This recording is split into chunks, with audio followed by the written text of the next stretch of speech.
Quando o Wicked Parte 2 acabou, muita gente saiu do cinema com a mesma sensação. Um aperto no peito, um sentimento estranho, uma tristeza silenciosa que não combina com aquele final feliz aparente. E hoje eu quero te contar o porquê. Porque o Wicked, na verdade, não é uma história sobre vilões e heróis. É uma história sobre sacrifício, amizade, mentiras que viram verdades. E o destino cruel de quem carrega o peso de salvar o mundo que não é seu.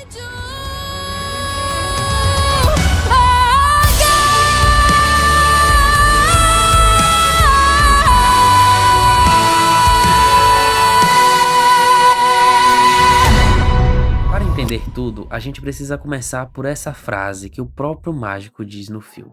I could tell him that I've been lying to him but wouldn't make any difference. They're never going to stop believing in me. You know why? Because they don't want to. Essa é a base de Wicked. Enquanto o mágico governava, ele criou uma narrativa tão forte, tão repetida, tão útil politicamente, que o povo precisava acreditar que Elphaba era um monstro.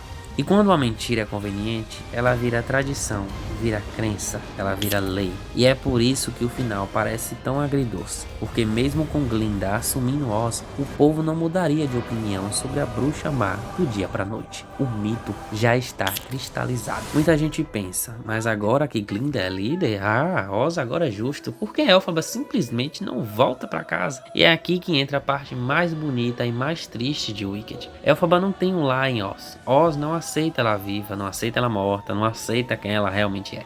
E se ela aparecesse viva, Glinda que perderia toda a credibilidade. O governo entraria em caos e tudo que foi construído, conquistado, ruiria. Glinda sabe disso e Elphaba também. No fim, as duas fazem um pacto silencioso. Elphaba escolhe a liberdade, enquanto Glinda escolhe carregar a responsabilidade.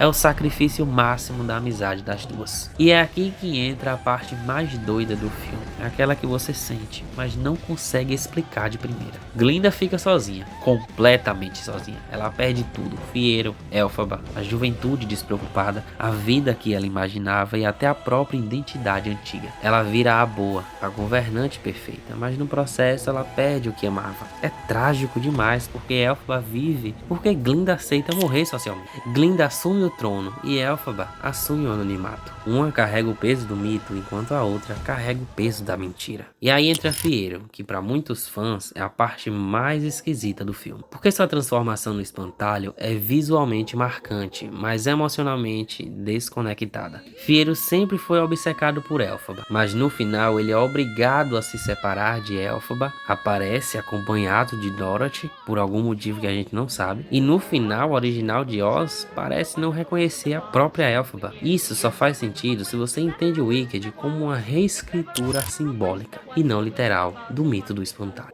Na prática, Fiero se mantém vivo como espantalho, mas perde parte da humanidade, da memória e da identidade, para que Elphaba o salve. Ele não vira o Fiero que conhecemos no Mágico de Oz, porque aquele Fiero não sobrevive ao trauma, à magia e ao sacrifício. Só uma casca permanece. Isso reforça ainda mais a tragédia. As únicas duas pessoas que Glinda amava sobrevivem, mas nunca para ela. No fundo, o Wicked Parte 2 nunca foi sobre recontar o Mágico de Oz. É sobre destinos que se cruzam e depois se separam. Amizades que salvam e que também machucam. Pessoas que precisam desaparecer para que outras possam florescer. Verdades que não podem ser ditas e mentiras que viram história oficial. O final não é feliz, ele é necessário. Glinda reina, Elphaba vive e Fiero existe, mas ninguém fica realmente completo. E talvez seja por isso que o Wicked mexe tanto com a gente.